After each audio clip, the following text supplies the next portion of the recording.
Hi, I'm Kristine Madera, and I'm the author of the novel God and Drag, and I am here with Henry Sullivan, who is the author of Colosseum. And we get together every other Friday and talk about the things that are really interesting to us, and we hope you find some interest in that as well. So this week's topic is about ideology and being faithful to the tribe, and probably a little bit wider ranging than that as well, but really how ideology can become a substitute for reality and why that is not really a great thing. So, but we've both been writing about this a little bit. So I have an article that came out today, and Henry had one that came out earlier this week, and there are different takes on ideology and thought. So I'm going to ask you, Henry, what is it that drove you to want to write about ideology, and what is the most pressing aspect of that for you? Well, the thing that drove me to write the article that I published early this week was actually, I listened to a lot of podcasts and, an economist was talking about different economic systems and so on. And he sort of made this comment that seems to be conventional wisdom forever, which is, the way he said it, I'm going to try and do justice to the way he said it. He said, Americans have never been as sympathetic to socialism as Europeans have been. And even that Mm-hmm. very careful statement suggests that most Americans even think about economic systems. And so, and that's what I was responding to. I was responding to the idea that the American public, generally speaking, cares about one economic system versus the other, other people will literally say, well, Americans prefer capitalism, and it's just like, no, they don't. It's like Americans don't prefer capitalism. That's Right. ridiculous. Americans, generally speaking, are focused on the outcomes of the economic system. They don't really care how those outcomes are achieved. And I started off by asking a question or by quoting a question that was part of a study that was earlier this century, which had to do with the fact that it showed that there are plenty of Americans who actually do participate in government programs that you could easily make the Mm-hmm. case are based on socialistic idea or some form of socialism, but they don't believe that they're participating in government programs. Right, Yeah, like all those people that used to say, "I don't believe in universal health care, but don't take away my Medicare." exactly, Or, exactly. or That's "I a don't believe in great example. socialism, but don't touch my Social Security," That's without exactly understanding that right. that's exactly what it is. That's exactly right. Yeah.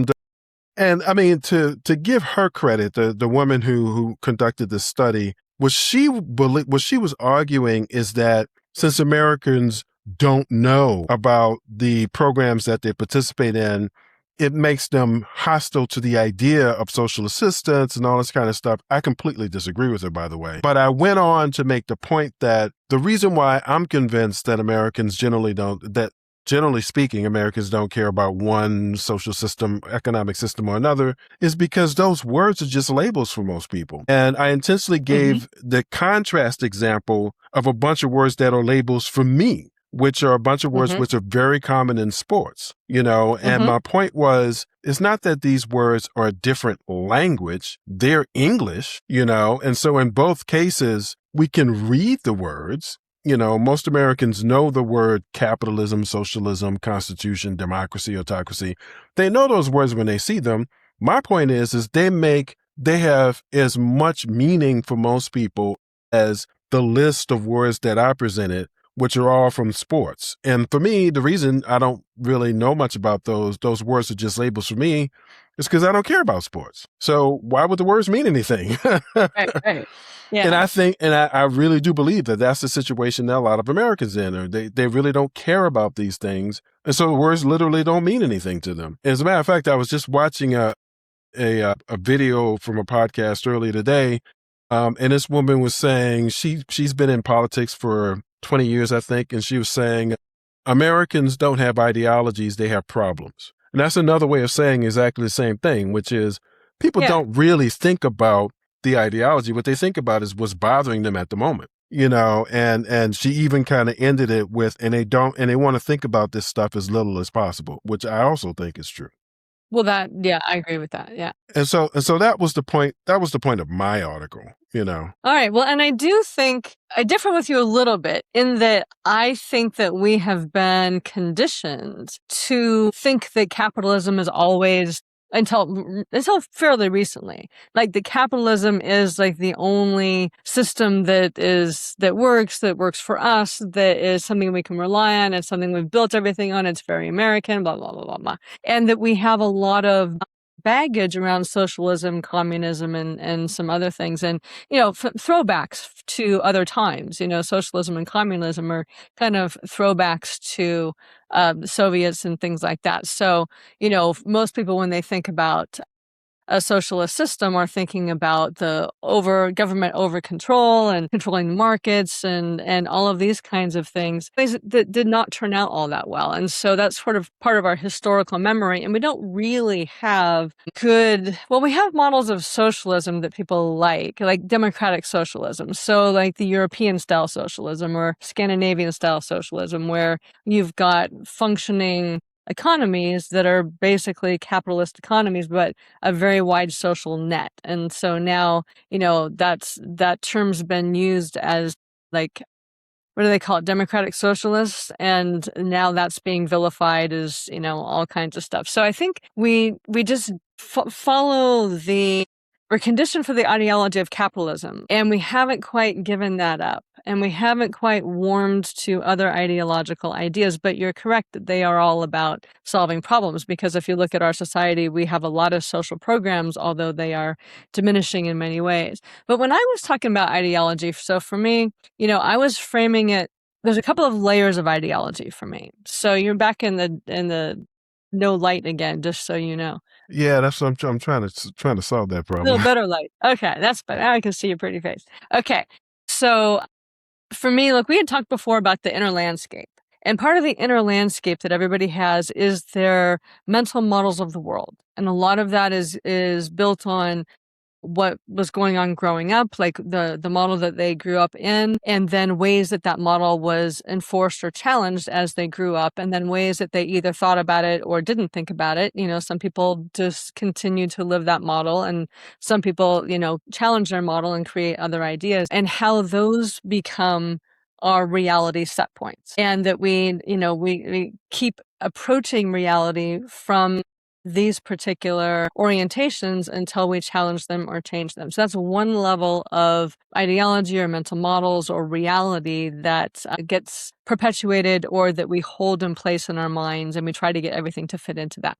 And then ideology is another layer on top of that. So it can be economic ideology, it can be political ideology, it can be religious ideology, but something where an idea or a thought system or a dogma system kind of creates your view of the world in a even smaller slice of the world. Because there's the whole world, there's our mental model of the world, and then there's ideologies that sit on top of that. And some of the big problems with those kinds of ideologies, like, capitalism, communism, socialism, various religions, all of these different things, is that they have an idea of how the world should work. You've got like Reaganomics. You've got these things where they have these thought processes about how they think the world or the economy should work. They develop structures to reinforce that view.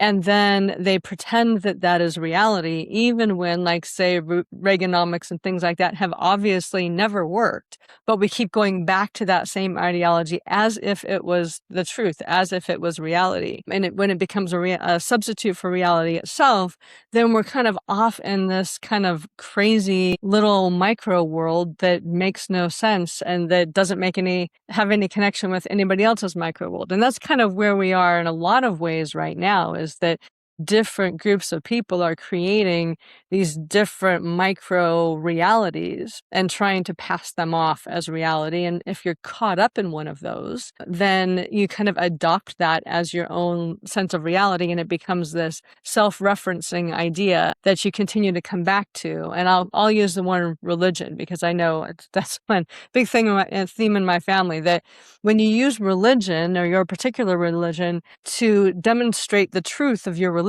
that's just a self-referencing idea, referencing back to that idea versus looking at a larger exploration about, what your idea means. So when I was looking at it in terms of reality, that's kind of the way I was approaching it. Okay, so in your article, you talked about domination machines. Oh, yeah.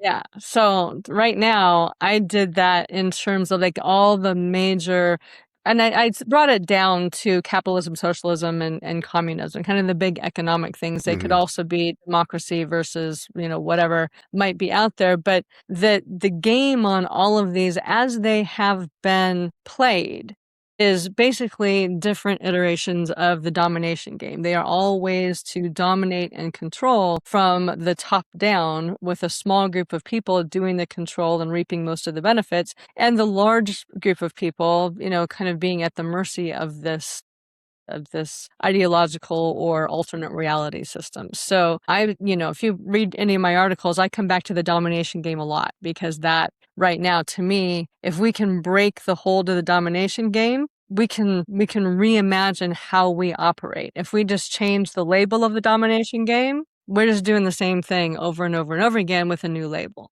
So yeah, that was kind of the point of that article. Well, it's interesting you say that because actually a lot of people feel the way you do, and that's exactly why you have Tucker Carlson saying that he's thinking about starting a third party. Don't lump me with Tucker Carlson. Well, I mean, But but no, he's I but understand. he And like sees you had said, yeah. he And sees he like you had sees said before, all right, I'm gonna just finish this thought and then you can come in. Like you had said before, sometimes it takes lots of people that find a common, I guess, thing that they want, or a common idea, even if they're coming at it from different ways, to actually begin to create that change. So while I wouldn't want to be connected with Tucker in any sort of way, I can understand the wanting to change the system. So okay, I defer to you now. well actually I think what he's doing is he sees that a lot of people feel like have the sentiment that you just expressed, which is a lot of people want the people in power to no longer be in power. What And do they want to it's replace? what's that? But what do they want to replace it with? Because Well, that's we'll see that. always the thing. If you replace one power with another power without changing that underlying system of like power over versus, distributed power, you just have the same thing. I mean, it's just, oh, I'm going to put my system in charge, and I think my system would be great. But I don't think that I should be able to dominate everybody else's world.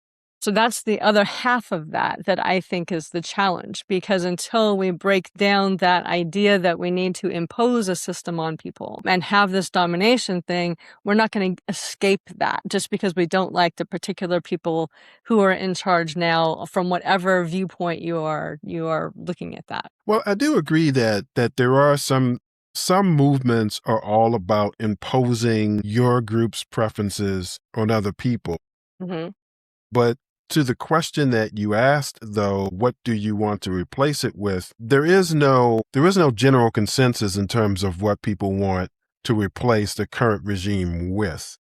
There's a lot of people are circling around, essentially going back to the New Deal. They're saying things that sound pretty similar, but all Hmm. of the focus is actually on removing what's there. So it's all and that's easier, actually. I mean, that's one thing our current moment shows, is that tearing things down is a lot easier than building things up. And so there's a general consensus that the extreme preference that we have toward billionaires has to be torn down. And so a lot of people are shouting, tear it down, from coming from different points of view. And there's a similar consensus that people want to remove the U.S. military presence from the Middle East. So a lot Hmm. of people are shouting the same thing. They're doing it from different points of view. Right. And so more than likely, and like I said, I mean, tearing things down is easier than building things up. So the chances are pretty good that some form of those two things is going to happen. The problem is like what comes after that. There are people thinking about it and talking about it. As a matter of fact, Oh, yeah.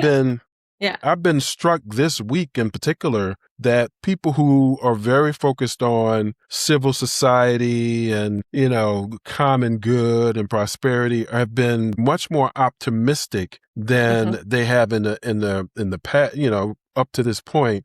And the people who are being very, very pessimistic are people who focus on markets. So the people who focus on markets are just like, what the hell is going on with the with the 30-year yield? Right. It's like, Yeah. what does Besson think he's doing? Is he crazy? you Right. know, And if that's your those people are only freaking lens, out. yeah, and I think it's either Ernesto Substack, or I can't pull off the top of my head, that, was talking about having a conversation, because he's a finance person and was having a conversation with the value of like nature with somebody else who was a finance person who had no conception of how to understand the value of something like natural land, like a natural forest, without That's being right. able to monetize it somehow. It kind of goes back That's to that exactly saying like right. estate, but like if Yes, there's no like return on it, it has no value.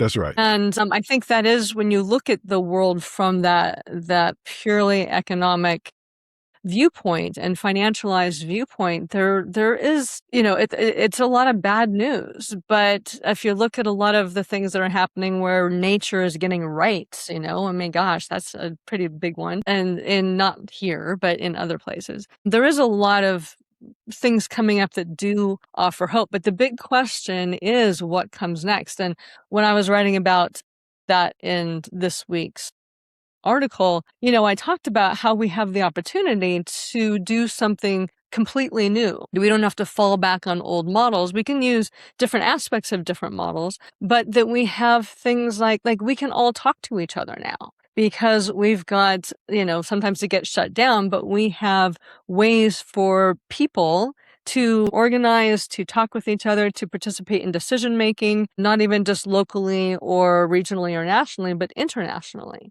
And so, those are some of the things that can come online and become more of the foundation of new systems if we're able to use that technology wisely, and including like AI. We can use it for what we're using it now, domination and porn, or we can use it to help solve problems and help create, structures and networks that help to support organizing on the people level to be able to create new kinds of systems that are more supportive of everybody and our relationship with nature and that kind of things, rather than, who's winning the market game today. But that is the big question. Well, I mean, to your point about again, going back to your article, to your point about Matisse, the kind of knowledge that you can't actually quantify, stuff that it's kind of an organic sort of knowledge, interpersonal Yeah. knowledge. Well, there are a lot of this. I've witnessed a lot of discussions about that.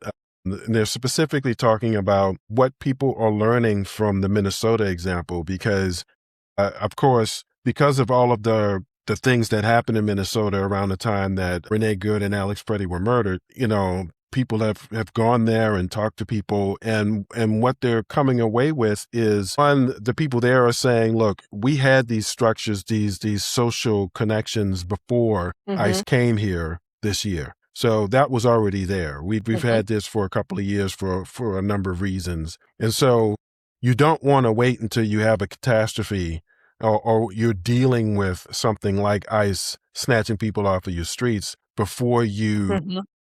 before you start organizing in that. And they also made the point that some of it may not even seem like, some of the organization that you already have may not even seem like it's useful in that situation. But a lot of time, like one of the things that they used is they had like just these networks of people who were built around getting their kids to soccer practice, Right. Right. and then that's it. I mean, that's what they Hmm. used the network for. And that was the same network that they used to bring food to people who were afraid to leave their houses because they were afraid of being snatched off the street by ICE. And Yeah. so, I mean, they were really explaining that, one, you may actually already have the networks in place, and you have to, what's important is to recognize their usefulness in emergency situations. But two, you probably want to think imaginatively about some of the other things you're going to need, organizational, structurally, Hmm. institutionally. to sort of confront the problems that you're probably going to face. And so those discussions are already happening. The thing that I'm glad you mentioned AI, because you're right. The preference for AI is kind of all on the side of a bunch of things unrelated to this. Some of the Mm-hmm. same groups are very, very, very skeptical of artificial intelligence.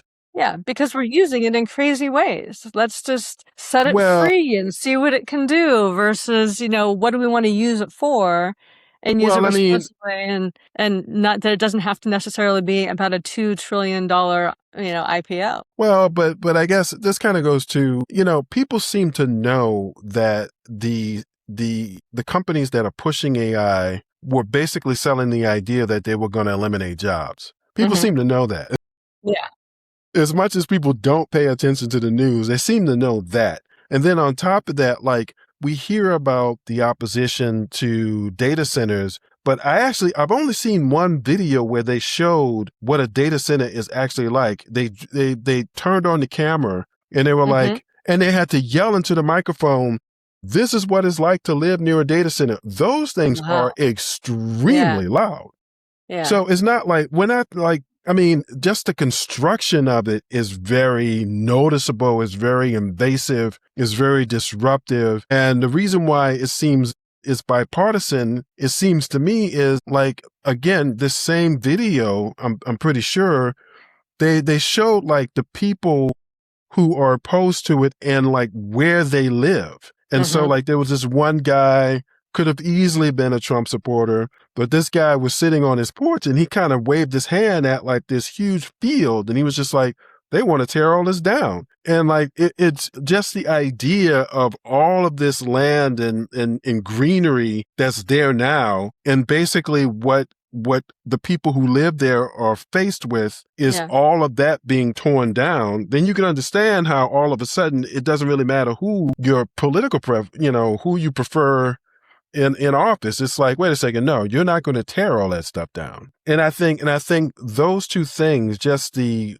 physicality of data centers, and then the fact that they never said anything that would be appealing to most people about Correct. AI. you Yeah. know Because in the build up to all of this, part of the conversation was, yeah, people will get this benefit that we won't need as many people, to fill jobs, so we can all work a lot fewer hours, as if, we might still have jobs. We just get a time benefit. Maybe we only work 20 hours a week instead of 40 hours a week, and we can still live. But there's no, as they move forward, of course, that's not part of the conversation. That conversation is all about, stock price and IPO and who wins that game, and everybody else is just kind of on their own and that kind of stuff. So, again, this could be used, and the data centers are a big deal. And I think, there's some things that could have been done around data centers, like the people building them needed to create their own power sources to do that, whether it's micronuclear or, other kinds of things, so that it doesn't pull from the power grid for everybody else. They have to figure out their own water situation without pulling the water from everybody else. Or they have to, if they see, oh, look, this is going to cause all these problems, we need to be able to do this in a different sort of way, to be able to create different technology to create the data centers. Like, in a slow walk, you have time to do those things. But it has not become, it has become back to that same old model. So from a model of AI being able to really make our lives better, to a model of AI following the same domination financial game of trying to win the race and, to hell with the consequences. So that's the difference between, the domination game aspect of needing to do this for the money, needing to do this for the power, needing to do this to keep our country, superior to other countries, and we're slipping in that one with AI. It seems like, but that it's not that the AI story is not about us. The AI story is about, the winners of the AI game versus helping humanity, which is where the AI people all started that conversation. From Elon Musk to Sam Altman and everybody else, it was always about, we're creating this for humanity. But then it turns into, no, we're creating this for our own benefit. Screw humanity. Well, it's funny you say created it. That's what they said, because that's not what people heard.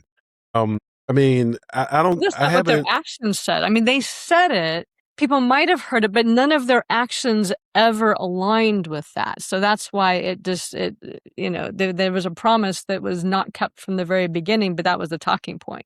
And you're right, Well, people actually, didn't I don't. believe it because their actions didn't match their word. It seems as though that's not what people heard. People heard we're going to eliminate jobs. That's what people heard, and they Yeah, they heard. heard that too. Yeah. And like when you say there's an assumption that, I mean, I've been really kind of surprised by how many people are saying what do they need all of the data centers for?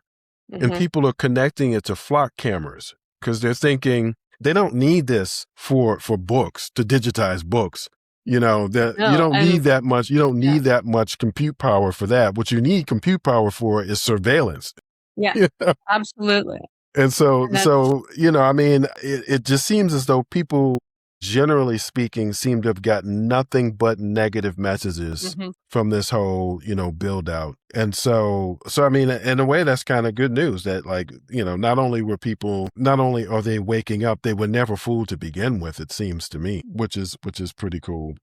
No, But I guess to your point, so it sounds like what you're advocating, at least in your article, is you're advocating something similar to what the lessons that people are getting from Minnesota, which is, we need to use the technologies that we have to basically optimize the on the ground, social structure that we already have, to make it more efficient, to use it to defend ourselves, to use it to build, like a social movement and stuff like that. And it seems as though people are getting that message for sure. Now, I got the impression in the article though that you're kind of arguing against representative government. And so, because you said, and I get it. I mean, a lot of my stuff basically assumes that politicians are bad.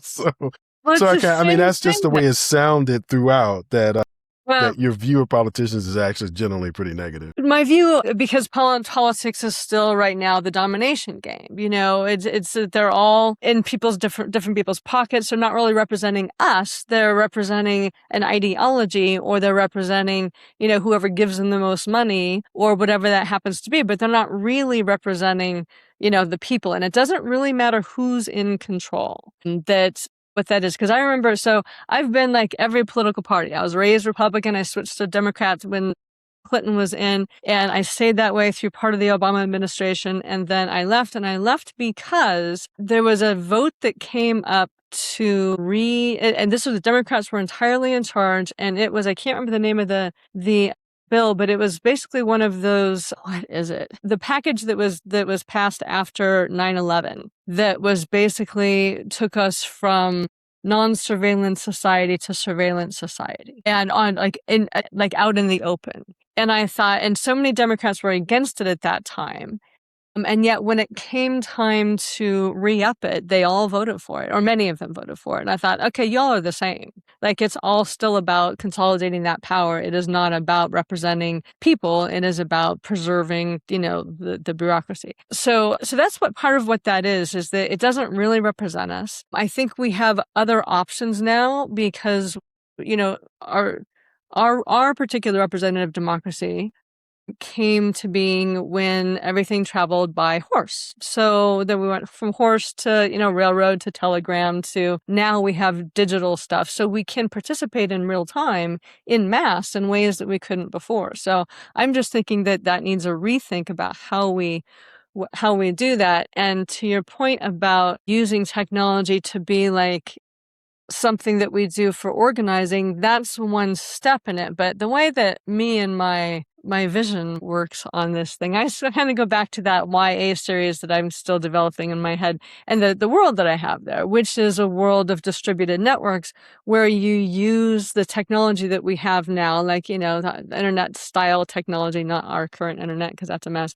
but internet style technology, cell style technology, network style technology, to do a form of self-governance, where you've got different groups of people who are working on different projects within that. So you've got support in specific projects. So somebody with knowledge and wisdom of, say, soil and soil structures and fungi under certain conditions could talk with somebody else around the world about those same kinds of things and compare notes and see how things work from place to place, and have that kind of distributed knowledge. But also where people are much more participatory on an individual level to the meta decisions that are made both locally, regionally, and national, like internationally, because nationally is doesn't quite work the same. So I see all of this stuff being built, as things that right now are being used for the domination game, that really, if the algorithm changed, if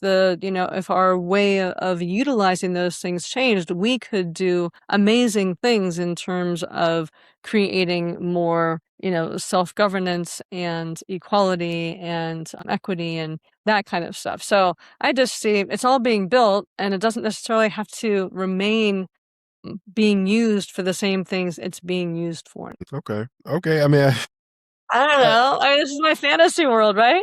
I get to choose my own fantasy. And it is not like, an ideology, because I recognize that the world doesn't work that way, but it is sort of a vision that I'm holding about what could be possible if we move forward in a way where, we come to your point, unite as people in smaller social networks and begin to create that change on larger and larger scales. mhm. Well, I mean, I think that there's a potential for quite a bit more social disruption as the specific technology where, where translations can happen in real time. So, I watch videos, a lot of videos from Indonesia actually, Mm-hmm. but also from Portugal. There's a television station that posts their videos on YouTube, and some of the videos that they post are auto dubbed. And sometimes I'll watch it because I'm really just curious about what the person's saying. But a lot of times I'll just have the volume off, because auto dub can be a little bit disconcerting. Like when the voice that's chosen doesn't seem to match the person who's speaking. It's kind of irritating in a way, unless you really just want to know what they're saying. Mm-hmm. And, last week, as a matter of fact, there's one woman who's in Indonesia. She has a channel that's pretty popular. I think it has like 240,000 subscribers. And so I decided to turn the volume on and see what the auto dub. And it just so happened that they picked a voice that matches her voice. And now I actually thought, because the technology is available now, where I could be speaking English Mm-hmm. to a person who only understands Arabic, Mm-hmm. but on their end, they'll hear Arabic Mm-hmm. in my voice in real time, and on my end, I'll hear, English in their voice in real time. That technology does exist. And so I thought that maybe YouTube was using a version of that technology, for this auto dub. But then I've watched subsequent videos that are auto dubbed, and it just happened that particular voice matched her real voice, because I've heard her voice in her language, but I don't understand what she's saying, Yeah. And so I think once they get that technology down and people are able to have, because I mean, since COVID, we've had sort of an explosion of shows like this where people just kind of talk. Mm-hmm. And you're in one state, I'm in another state, and so on. And you could even do it as long as you're speaking the same language. In English, I would assume, is probably the main one where this happens, where people might be in Turkey, but the person in Turkey is actually speaking English. Mm-hmm. I mean, another person might be in Germany, and another person's in the UK or whatever, and one person's in the US. But they're all speaking English, though. If they can make it where they use that technology where you're saying what you're saying, and it's your voice, but it's being translated into the language that the person on the other end understands in your voice in real time. And it's amazing when you do that, because I've seen videos about this technology. You don't pay nearly as much attention to the person's mouth, but for the fact that it's their voice clearly, because it matches their face, and, and their mouth is moving. Hmm. That seems to be enough. And I can imagine the disruption that would happen all around the world once if that technology were allowed to Yeah. kind of create communication among people. Because sometimes, like when I listen to these auto dub, if I can get past the voice itself, it's sort of fascinating what the person's actually saying. It's like, we Yeah. sort of have a tendency to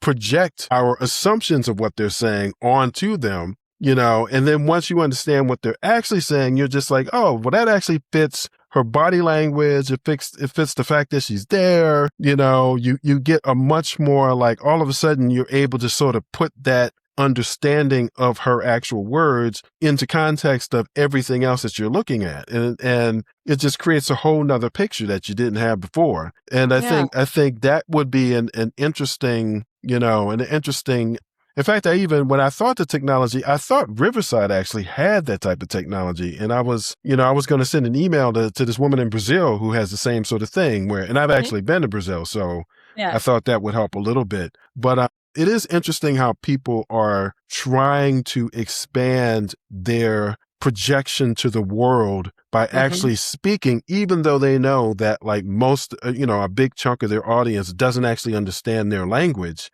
Yeah. They're speaking to the world anyway. And so it's fascinating. I think if we could get to that point, that would create some interesting Yeah. disruption, this Well, cultural yeah. And disruption. being able to connect with one another. One of the things I think that we would also need to create that kind of disruption is, so I think it was Descartes said, or Descartes, or however you say his name, said that, every once in a while you ought to just throw out everything, all of your preconceived notions, and start fresh by building sort of a new conception of the world and of you and of your place in the world and all that. And I think that's one thing that would be beneficial, because everybody's against things, and we've kind of unified about being against, whether it's data centers and AI and all that kind of stuff. But having a positive, affirming movement forward that was kind of structurally open to be interpreted for different people and at different times, but kind of working toward, like, mine was always, in that series was always personal and collective well-being. What are we, and collective also meaning nature and everything else, not just human well-being, but personal, and all of our collective well-being. And if you begin to look at policies and look at things from that perspective, does it help the personal's well-being? Does it help support our common well-being? Then that's a direction that we move towards. So we need more than a direction away from things. We need a direction to things. And if there are certain unifying ideas that begin to proliferate among people, that we begin to use these technologies to make affirmative movement toward. And there's a lot of places doing affirmative movement, again, like that. uh, Letting trees and rivers and nature be have rights, and how do you ensure those rights, and who actually speaks for those things? That's a whole other thing. But like, those details kind of get worked out in different places in different ways. But having some form of forward motion, I think, is important, because the nervous system gets really revved up when we get against something, right? And it narrows our thinking. It drives that cortisol. It is a limited movement, because one, it burns your body out. It burns you out. You always need new people, because people just come and go with that, because they just can't sustain that kind of level of self-induced stress. But when you have something to move toward, that becomes self-feeding. So something that is beneficial, moving us forward, is kind of a, like there's that whole idea. This was one that grew up, that has taken a lot of hold, as the pay it forward.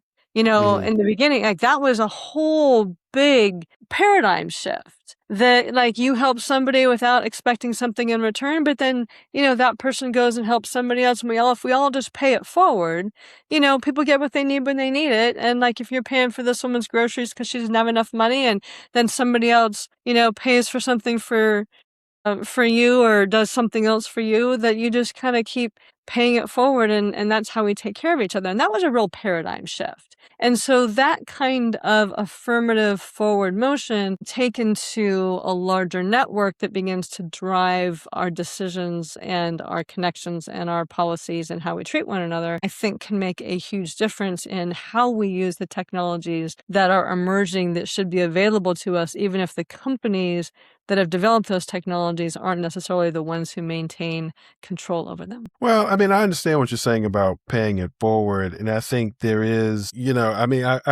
what you're saying that reminds me of studies that I've heard summaries of where they say that, you might think that wealthy people give more than people who sort of struggle from paycheck to paycheck. But actually, I guess you're smiling because the opposite is It's actually not. true. Yeah. Yeah, the opposite is actually true. I guess, and I think that what you were saying about people who think about particular problems, like you mentioned a couple of times, climate change, Mhm.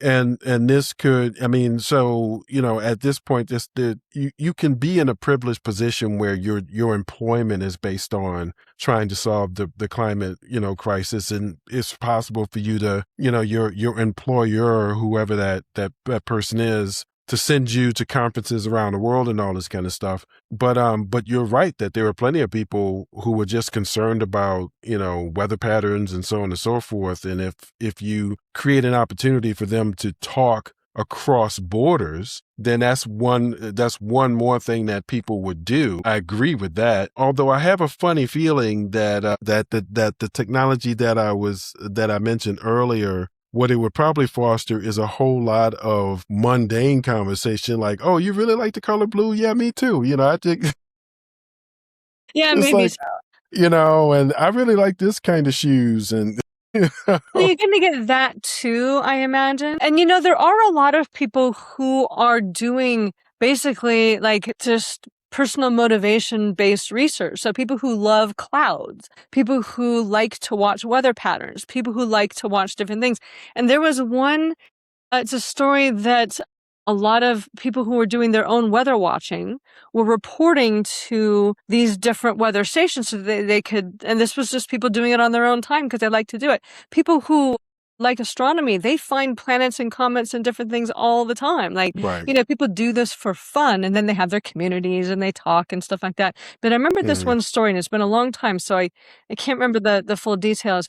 But it was one of those things where there was a lot of people, particularly in rural areas, who were weather watchers. They liked to watch it. They would talk about the different storms and what was coming, what was happening on the ground, and that was being fed into whether it was a National Weather Service or another kind of public access weather service that was creating much better weather mapping than they could just do with the weather balloons and things like that. And it was all a public project. And then they were going to privatize. There was a company that wanted to come in and then become the paid, probably AccuWeather, but because that's got some interesting history there, but wanted to come in and then monopolize the data and charge people for the data. And all of a sudden, those people who really loved weather, and they were like, "No, I'm not doing this for a closed for-profit company. I will do this for public access." And so, there was a kickback and there was more public access with that. But I think there are a lot of people who do all kinds of things for their own fun and amusement that are working together in different ways to figure out solutions for things that maybe don't get scaled because they don't have access to resources and that kind of stuff to scale it up to solve larger problems. But I think that is one way that, the AI that we have or the other tools that we have can be useful to unite different kinds of groups of people so that they can work across larger networks than they might have in the past. Yeah. Yeah, no, I totally agree. I totally agree. I guess the question is what's the likelihood that would happen while so much of the infrastructure is privately owned? So I guess that's the question. Well, that is a question, and that's sort of still comes back to that domination game, and you never know, like, what domino might fall that cause things to change. Mhm. where, maybe the internet does finally eat itself all the way up and crash. And so then what are our options at that point? Because then a lot of these private things become useless, and you'd have to go to mesh networks and other kinds of things to be able to connect. And then if you've got enough time doing that, you build those kinds of networks to be able to put into place the connections that something like the internet, which is slowly eating itself alive, can no longer do. And so we might end up getting a new kind of internet under a new set of rules that allows a different kind of playing field. Possible. We'll see. In my fantasy world, this is how we get there. Right. So I know that a lot of what I look at seems pie in the sky, but I've always been able to, or interested in looking what's possible, because it feels much better to me than trying to look at what is not working and, move down that road to dystopia. So I'm much more of a protopian person to see, well, what is working and how can it work better, versus what's not working and how can I write about an apocalyptic world. Hmm. Well, like I said, I mean, this week at least, I have noticed that people who think a whole lot about, these sorts of things are generally optimistic. I'm not really sure why, but they are. Well, they have good solutions too. They have really good, I can't keep up. And this has been a really tough couple of weeks to be able to read other people's Substack. So I apologize out there. I can get to maybe one a day, but it's just the amount of good thinking, of good systems work, and of people actually putting, teeth behind those systems is rising, and there's a lot of movement that direction. So it's been amazing to see how things are beginning to coalesce and come together. And it's still, I was watching this thing on retirement income stuff, and they talk about how, you're saving for 10 years, and you've got your little micro movements on that, and then all of a sudden you hit this critical mass where things are multiplying. And I think we're still in that place where things are multiplying very small, and then at some point they begin to come into scale, and we begin to see a lot more change and possibility than we might recognize as what's happening now. Well, I actually think that what you just said probably is the reason why these people who have been warning up to now are starting to sound so much more positive, because again, they are talking about specific instances that they've either run across or somebody sent them a message, and, or they've had a conversation. Because some of these people, they actually have these little micro conversations with groups in different parts of the country and so on. And maybe that's the thing that's making them feel much more positive, is that, they're actually seeing more of the fruits of their labor, where more, they're seeing these groups of people who have been either meeting for dinner on Sundays twice a month and talking about this or planning that. And, and so maybe they're starting to feel like, okay, so people are organizing and they're not waiting for, the midterms or whatever. Yeah. They're not waiting for a particular politician, to save them, or somebody in the Justice Department or whatever. And so that's good. Again, it is striking that is happening at the very same time where the people who only follow markets are freaking out. So it's It is. Well, there's that model, and again, don't ask me what the name of the model is, but as this system begins to go down and this system rises, there's that turning point in between. So we're really witnessing, the system as it is cracking, and all of everybody trying to hold on to it is cracking as it crumbles, and the other one is still in that rising. So I don't think we've hit that crossover yet, but we will hit that crossover at some point where the old style systems just aren't working anymore, and they're become unreliable. Even think of the power grid. The power grid under data centers is, I imagine, becoming pretty precarious, and that yeah. you need a different way of coordinating power and generating power and different, and maybe it's like microgrids versus giant grids to be able to sustain, electricity. And so as those giant grids with their control systems are crumbling, other systems are hopefully coming online that will begin to shift over to as we can. And hopefully there's not too much of a disruption in between those. Well, in addition to the loud concrete behemoths that they want to build atomic, nuclear power plants next to them to power them. Yeah, micronuclear is a big conversation. I don't know enough about it. Like the nuclear thing always kind of freaks me out a little bit. So I don't know about micronuclear. Maybe there are other ways to. It seems like there should be all kinds of other ways to generate electricity if you don't get caught up into, like if we had a timeline that in 10 years there would be no more oil. If we imagine that timeline and really focused on what are the other ways that we can power things, whether it's renewables or much more creative things or fission or whatever it happens to be. There's just so much that is caught up in, no, we have to hold on to this old system because we all rely on it, and not enough on what's actually new and possible and reliable that might just completely overtake an old system. And then we could use gas and oil for other things, but we don't have to necessarily power the planet with it. Well, the U.S. is the only we that's clinging to that system. Everybody else, especially since the war, has basically said, okay, I'm done with this. And so like India just recently implemented an order where, those tuk-tuks, yeah, I forget exactly what the rule is. It's like any vehicle with more than 3 wheels or something like that has to be electric. Wow, that's great.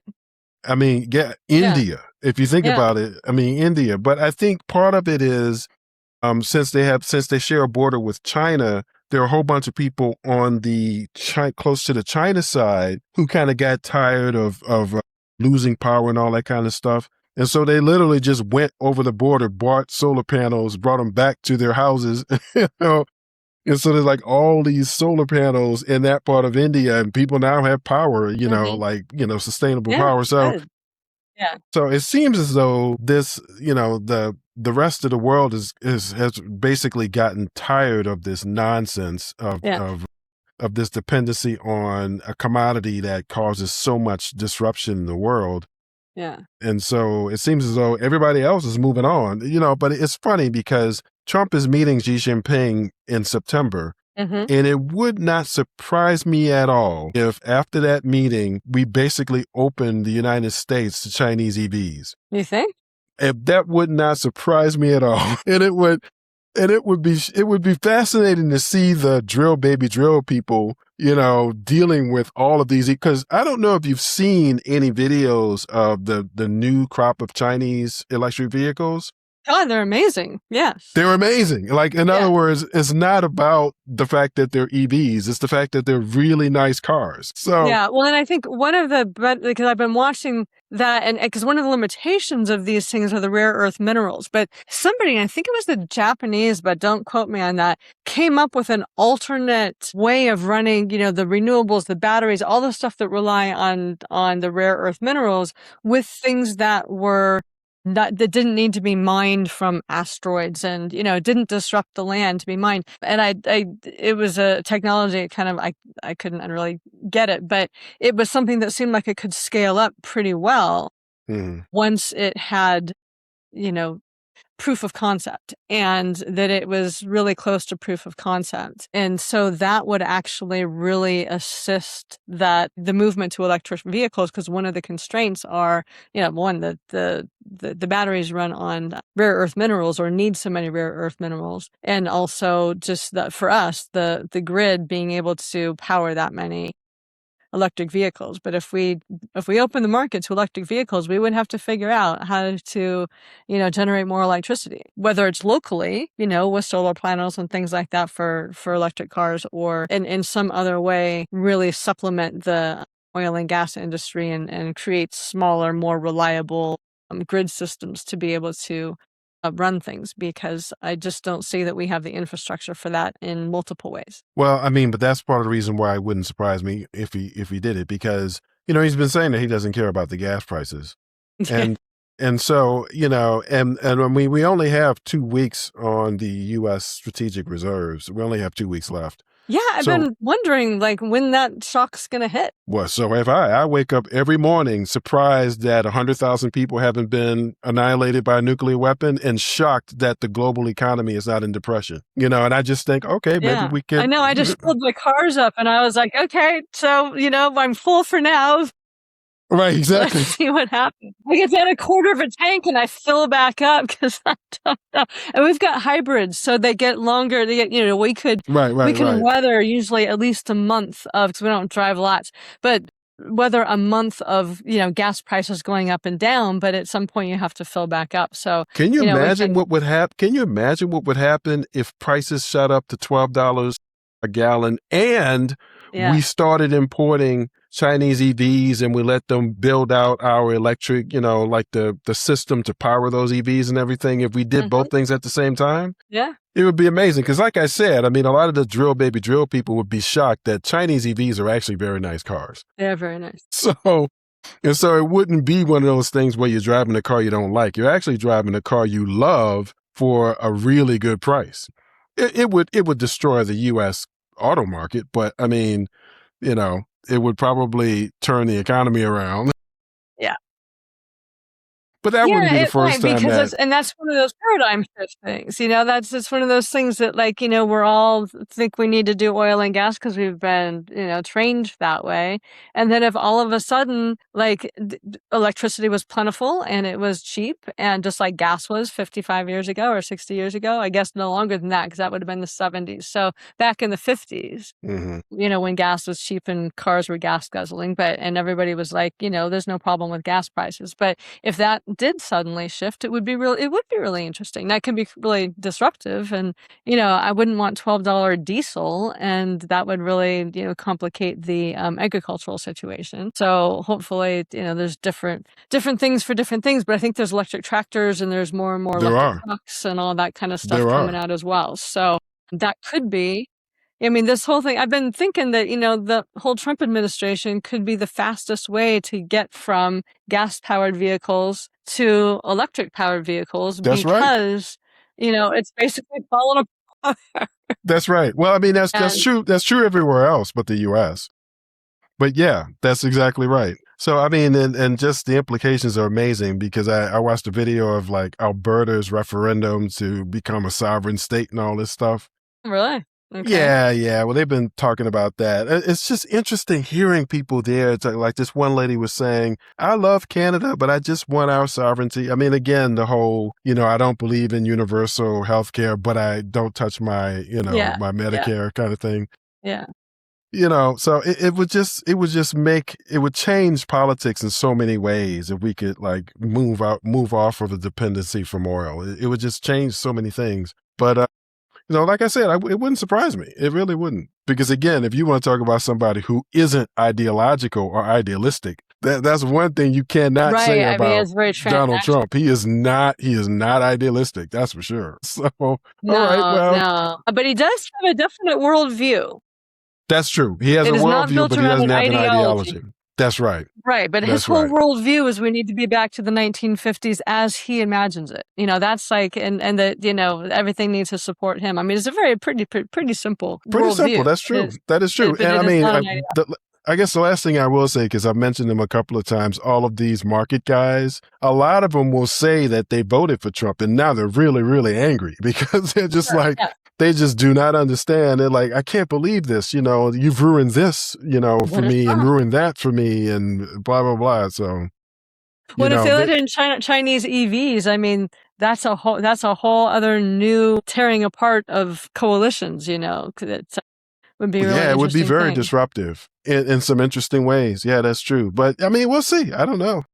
Crazier things have happened. They're meeting for some reason, Yeah, Why else world would he be? leaders, Why else would Xi Jinping be coming here? Like, what is he coming here to do?